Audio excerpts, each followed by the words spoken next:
Hello students, welcome to class. हम लोग chemistry का क्लास स्टार्ट करने वाले हैं, क्लास 11th का। और ये आपका फर्स्ट लेक्चर होगा। और केमिस्ट्री बहुत ही इम्पोर्टेंट आपका सब्जेक्ट है अगर आपने साइंस लिया है तो। और केमिस्ट्री के बारे में हम लोग जानेंगे, केमिस्ट्री में हम लोग क्या पढ़ते हैं, व्हाट इज़ केमिस्ट्री, केमिस्ट्री का क्लासिफिकेशन कैसे करते हैं, केमिस्ट्री का हमारे एवरीडे लाइफ में क्या क्या यूजेज है। Chemistry is the very important subject of science. अगर आप बायो लेके पढ़ रहे हैं तो भी आपको केमिस्ट्री पढ़ना है, अगर फिजिक्स लेके पढ़ रहे हैं तो भी केमिस्ट्री पढ़ना है, क्योंकि केमिस्ट्री का बहुत ज़्यादा यूज़ है हमारे लाइफ में। क्लियर? तो सबसे पहले हम लोग स्टार्ट करें students, chemistry, basic concept of chemistry. ये आपका सबसे फर्स्ट चैप्टर है। और सबसे पहले आपको जानना है कि व्हाट इज़ केमिस्ट्री। तो मैंने यहाँ पे डेफिनेशन लिखा है केमिस्ट्री का।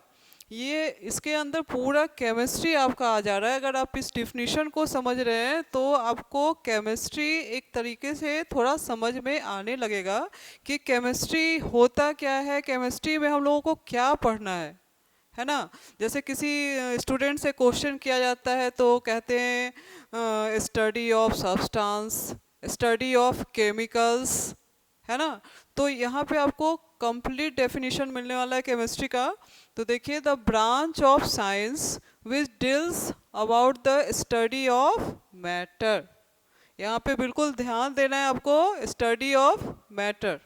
यानी आपका जो केमिस्ट्री है, कंप्लीट केमिस्ट्री क्या है, स्टडी ऑफ मैटर। हम लोग मैटर के बारे में पढ़ते हैं, their physical and chemical changes which can be represented by a balanced chemical equation।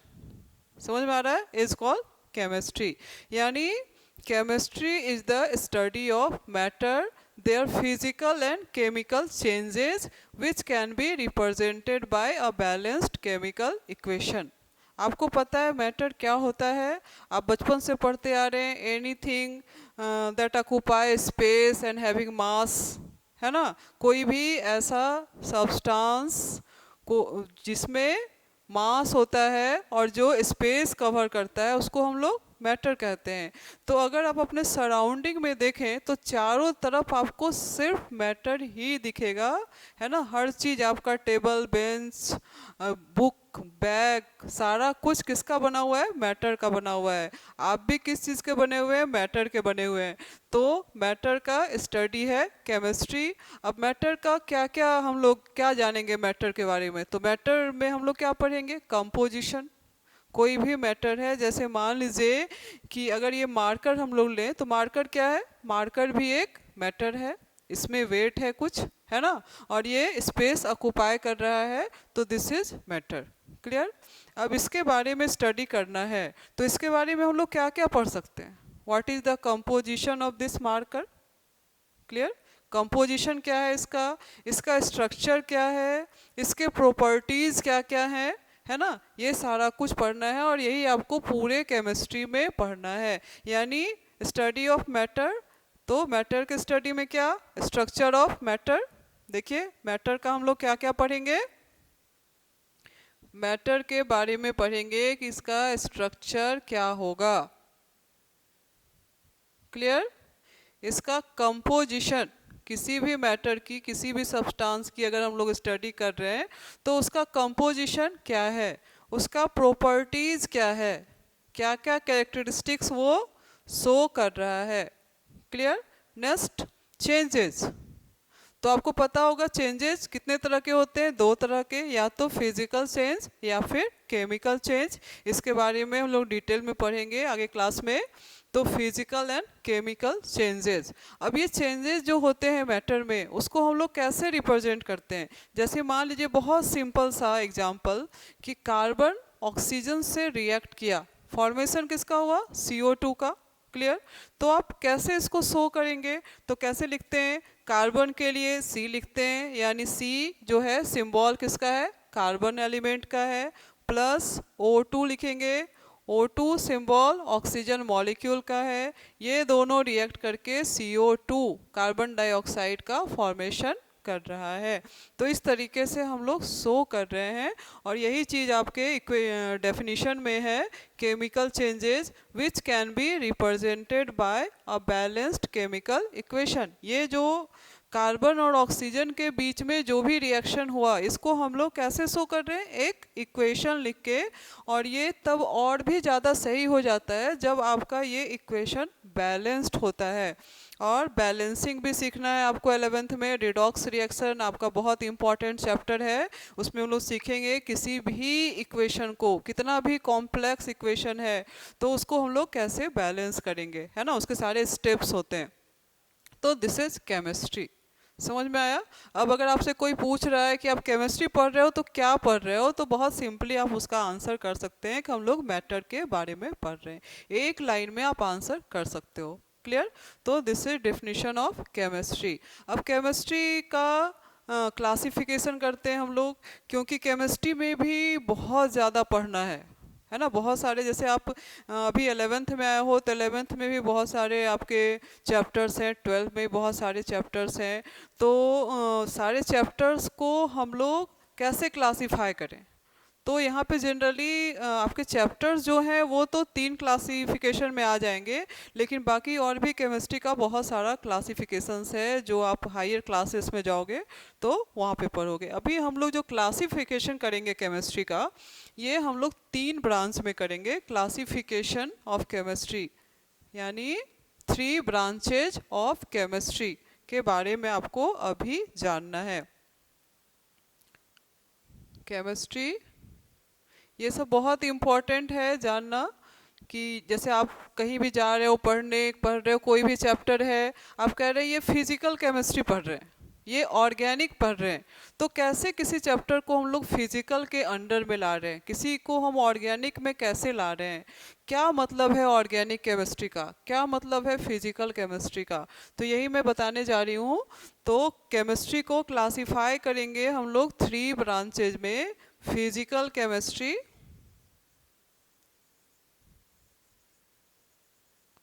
Physical chemistry, second branch जो है organic chemistry, very important branch of chemistry, organic chemistry.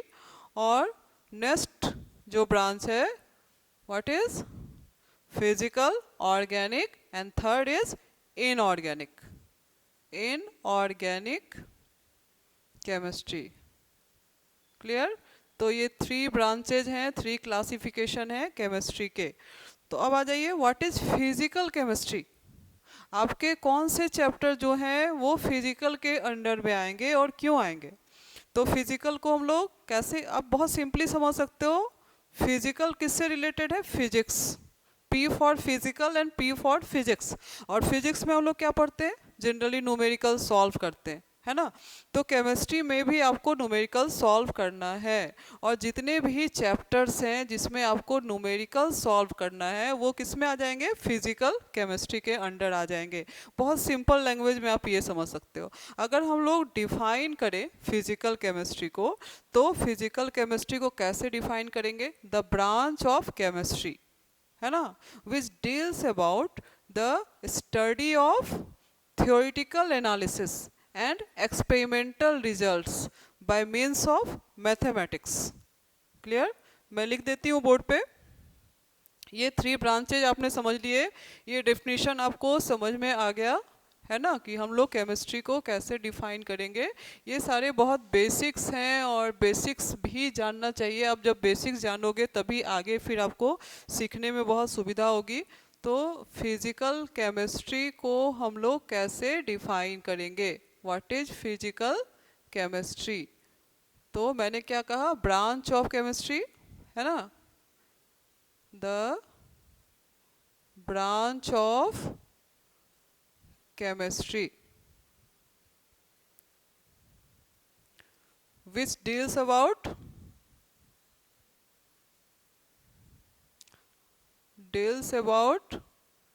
theoretical analysis,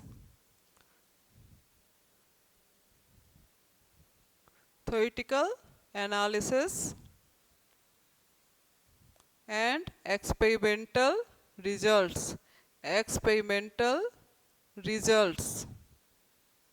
है ना, bye means of mathematics. Numerical जो हम लोग बनाते हैं उसमें हम लोग किसका हेल्प लेते हैं, मैथ का हेल्प लेते हैं, कैलकुलेशन करते हैं। तो this is definition of physical chemistry. देखिए, theoretical analysis and experimental results, यानी ऐसे चैप्टर इसके अंडर में आएंगे जिसमें आप जनरली क्या पढ़ेंगे, थ्योरीज पढ़ेंगे, है ना। और क्या होता है, पहले एक्सपेरिमेंट होता है, देन एक्सपेरिमेंट के बेसिस पे क्या कैलकुलेशन होता है, और कैलकुलेशन के बेसिस पे थ्योरीज बनते हैं। क्लियर। तो ये सारा जो हम लोग डिस्कस करेंगे, जैसे आपका सेकेंड चैप्टर है atomic structure, structure of atom. Clear. तो स्ट्रक्चर ऑफ एटम में आपको क्या क्या पढ़ने हैं, जैसे आप आएंगे, आपको पढ़ना है स्टेट्स ऑफ मैटर। क्लियर। तो स्टेट्स ऑफ मैटर जो है वो आपका किस ब्रांच में आएगा, केमिस्ट्री के। तो उसमें बहुत सारे लॉज पढ़ने हैं आपको, Boyle's law, Charles law, Avogadro's law. तो ये सारे लॉज हैं, यानी लॉज कब आए, जब एक्सपेरिमेंट किया गया, उसके बेसिस पे लॉ आए, फिर कैलकुलेशन हुआ, तो वो किस में आ जाएगा, फिजिकल केमिस्ट्री में। उस चैप्टर में क्या करना होगा आपको, न्यूमेरिकल प्रॉब्लम्स सॉल्व करने होंगे। क्लियर। तो this is physical chemistry. Second है ऑर्गेनिक केमिस्ट्री। ऑर्गेनिक केमिस्ट्री को अगर हम लोग डिफाइन करें तो the branch of chemistry which deals about the study of hydrocarbons and their derivatives. Clear. किसका स्टडी करेंगे हम लोग, हाइड्रोकार्बन्स एंड देयर डेरिवेटिव्स। तो हाइड्रोकार्बन तो हम लोग 10th में भी पढ़ चुके हो। हाइड्रोकार्बन किसको कहते हैं, ऐसा कंपाउंड जिसमें कार्बन का होना मस्ट है, साथ में क्या है, हाइड्रोजन है। This is hydrocarbon. एक नया वर्ड यहाँ पे आ गया, their derivatives, study of hydrocarbon and their derivatives. तो what is the meaning of derivatives. For simple example, मान लीजिए कि आपके घर में चावल है, राइस है। क्लियर। तो राइस से हम लोग बहुत सारा वेराइटीज़ बना सकते हैं। सिंपली राइस को अगर आपने वाटर में बॉईल कर दिया तो चावल बन गया, सिंपल सा, है ना। अगर आपको आपने उसको मिल्क में बॉईल कर दिया तो क्या बन गया, खीर बन गया, जो हम लोगों के घर में जनरली बनता है और बहुत पसंद किया जाता है। उससे आप इडली डोसा बना सकते हैं फर्मेंट करके, है ना। तो ये सारे वेराइटीज़ का जो मैंने नाम लिया, ये सारे हम लोग किससे बना रहे हैं, रॉ मटेरियल आपने क्या लिया, राइस। राइस में मिक्स करते गए, वाटर मिक्स कर दिया तो कुछ और बन गया, मिल्क मिक्स कर दिया तो कुछ और बन गया, उसमें उसको फर्मेंट कर दिया तो कुछ और बन गया। क्लियर। तो all are derivative of rice. समझ में आ रहा है, यानी डिराइव्ड फ्रॉम राइस। तो आपको ऑर्गेनिक 10th में तो आपने हाइड्रोकार्बन्स के बारे में सिर्फ पढ़ा, लेकिन आप 11th में आ गए हो, तो 11th फिर 12th में जाओगे तो ऑर्गेनिक के बहुत सारे चैप्टर्स हैं। हाइड्रोकार्बन्स के अलावा आपको एल्डिहाइड पढ़ना है, कीटोन पढ़ना है, अल्कोहल पढ़ना है, एमाइंस पढ़ना है। क्लियर। तो ये सारे क्या हैं, derivatives of hydrocarbon. Carbon hydrogen का होना मस्ट है, साथ में मैंने ऑक्सीजन ऐड कर दिया तो एल्डिहाइड का फॉर्मेशन हो गया, डिराइव फ्रॉम हाइड्रोकार्बन। मैंने नाइट्रोजन उसमें ऐड कर दिया तो एमाइंस का फॉर्मेशन हो गया। समझ रहे हैं। तो these are all derivatives of hydrocarbon. तो ये कंप्लीट स्टडी करना है किसमें आपको, ऑर्गेनिक केमिस्ट्री में। क्लियर। Next, inorganic chemistry. अब क्या बच गया, किसका स्टडी बच गया, आपने थ्योरीज का जो चैप्टर था, न्यूमेरिकल्स के जो चैप्टर थे वो सारे कर लिए, आपने हाइड्रोकार्बन एंड देयर डेरिवेटिव्स के सारे चैप्टर कर लिए, तो फिर क्या बच गया, स्टडी ऑफ एलिमेंट्स। क्लियर। किसी भी एलिमेंट का जो स्टडी करते हैं, जैसे फॉर एग्जांपल अगर आप स्टडी कर रहे हो हाइड्रोजन का, आप स्टडी कर रहे हो ऑक्सीजन का। क्लियर। तो उसके बारे में क्या पढ़ेंगे, उसका क्या प्रॉपर्टीज़ है, कैसे रिएक्ट करता है वो किसी के साथ, उसको कैसे हम लोग प्रिपेयर्ड करते हैं, है ना, उसके फिजिकल चेंजेस क्या हैं, केमिकल चेंजेस क्या हैं। तो study of elements is known as inorganic chemistry. Clear. तो these are 3 branches of chemistry हम लोगों ने डिस्कस कर लिया। आई होप कि आपको समझ में आ गया होगा। अब आपके जो भी चैप्टर्स हैं, जैसे मान लीजिए आपको पढ़ना है हाइड्रोजन चैप्टर, तो हाइड्रोजन किस ब्रांच में आ जाएगा आपका? Inorganic chemistry. पीरियोडिक टेबल पढ़ना है आपको। पीरियोडिक टेबल में क्या पढ़ना है? Classification of elements. तो पीरियोडिक टेबल इनऑर्गेनिक केमिस्ट्री। आपको पढ़ना है D block elements, F block elements, inorganic chemistry. आपको जितने भी hydrocarbons, aldehyde, ketone, amines, alcohol जो भी पढ़ने हैं किस में आ जाएंगे? ऑर्गेनिक केमिस्ट्री में। और बाकी फिजिक्स से related physical chemistry. This is the classification and this is the basic knowledge of chemistry. What is chemistry and what is the classification of chemistry? Clear? Next हम लोग आगे बढ़े, थोड़ा और जाने केमिस्ट्री के बारे में। अगर हम लोग डेली यूज़ की बात करें कि हम लोग अपने जनरल लाइफ में केमिस्ट्री को कहाँ यूज़ करते हैं, तो आप देखेंगे कि हर फील्ड में केमिस्ट्री का यूज हो रहा है। जैसे मेडिसिन क्या है? केमिकल्स हैं। क्लियर? आप घर में यूज़ करते हो, जैसे आपने परफ्यूम यूज़ किया, आपने कोई कॉस्मेटिक यूज़ किया, आपने डिटर्जेंट यूज़ किया, सोप यूज़ किया, ऑल आर केमिकल्स। क्लियर? और सारे किसके अंडर आएंगे? केमिस्ट्री के अंडर आएंगे। अभी कोविड-19 का जो ड्रग का इतना चल रहा है चर्चा, तो ये कौन सिंथेसाइज कर सकते हैं? जिनके पास केमिस्ट्री का नॉलेज है। अभी हम लोगों ने केमिस्ट्री को क्लासिफाई किया 3 ब्रांचेज में, लेकिन इसके और भी बहुत सारे ब्रांचेज होते हैं। मैंने बोला कि वो हायर क्लास में आप पढ़ोगे, जैसे बायोकेमिस्ट्री, है ना। तो बायोकेमिस्ट्री में क्या पढ़ना रहता है? हमारे हमारे बॉडी के अंदर जो केमिकल चेंजेज हो रहे हैं वो भी केमिस्ट्री के अंडर है। न्यूक्लियर केमिस्ट्री, न्यूक्लियस में जो चेंजेस हो रहे हैं उसके बारे में बहुत डिटेल में पढ़ेंगे, दैट इज़ न्यूक्लियर केमिस्ट्री। तो बहुत ज़्यादा यूज है एवरीडे लाइफ में। हर क्षेत्र में आप जो कपड़ा यूज़ कर रहे हो, आप जो भी चीज़ें यूज़ कर रहे हो घर में, general all are chemicals and all जो है सब किस में आ जाएंगे? केमिस्ट्री के अंदर आ जाएंगे। तो बहुत सारे यूजेज हैं केमिस्ट्री के। क्लियर है? अब हम लोग आ जाएं टॉपिक पे। हमने स्टार्ट किया था मैटर से, तो थोड़ा क्लासिफिकेशन देख लेते हैं हम लोग कि मैटर को हम लोग कैसे क्लासिफाई करते हैं। मैटर मैंने बताया आप लोग सब लोग इसको जान रहे हो कि मैटर को हम लोग कैसे डिफाइन करते हैं, है ना। Anything having mass and occupy space is known as matter. अब मैटर का हम लोग क्लासिफिकेशन करेंगे। मैटर को 2 पार्ट में हम लोग डिवाइड करते हैं, क्लासिफाई करते हैं on the basis of their chemical composition.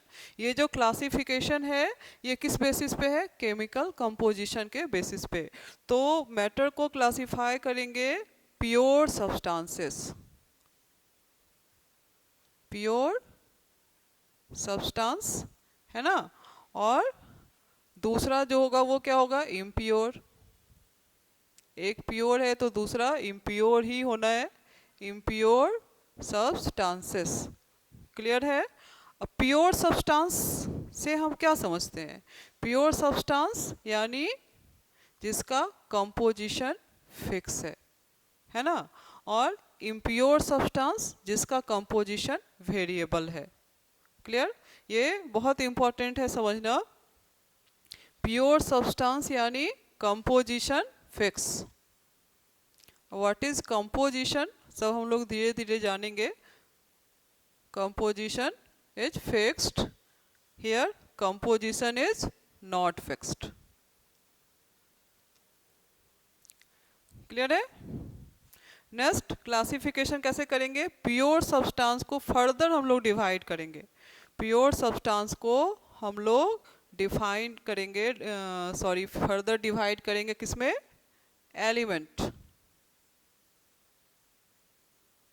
है ना, एलिमेंट्स। और दूसरा compound, element and compound. Pure substance में ये दोनों आते हैं। अब एलिमेंट को अगर आपको डिफाइन करने के लिए कहा जाए तो एलिमेंट हम लोग किसको कहेंगे? तो कोई भी ऐसा सब्सटेंस जो सेम टाइप ऑफ एटम से बना हो उसको हम लोग क्या कहेंगे?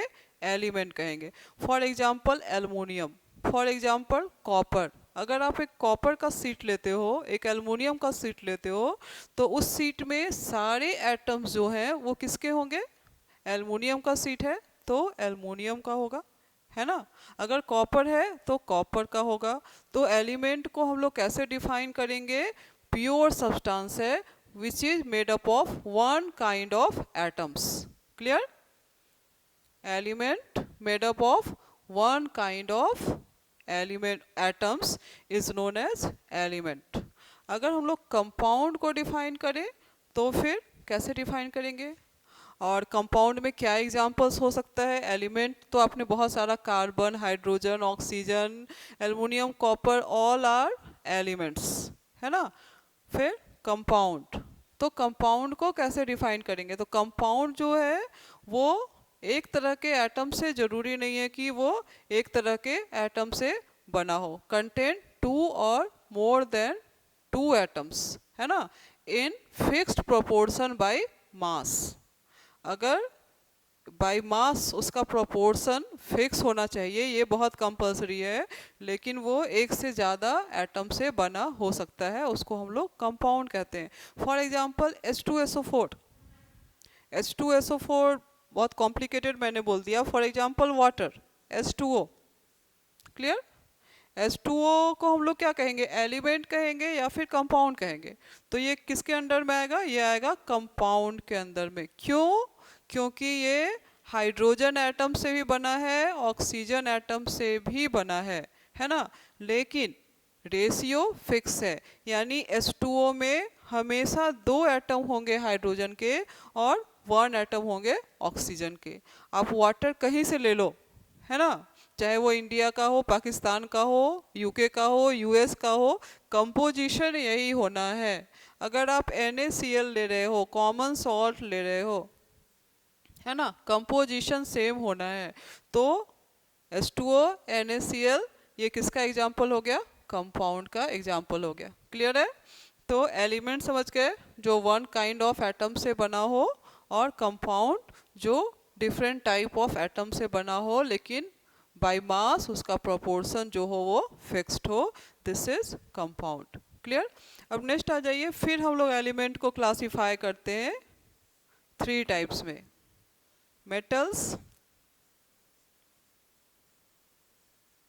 नॉन मेटल्स, है ना, एंड एक और इसका ब्रांच क्या होगा?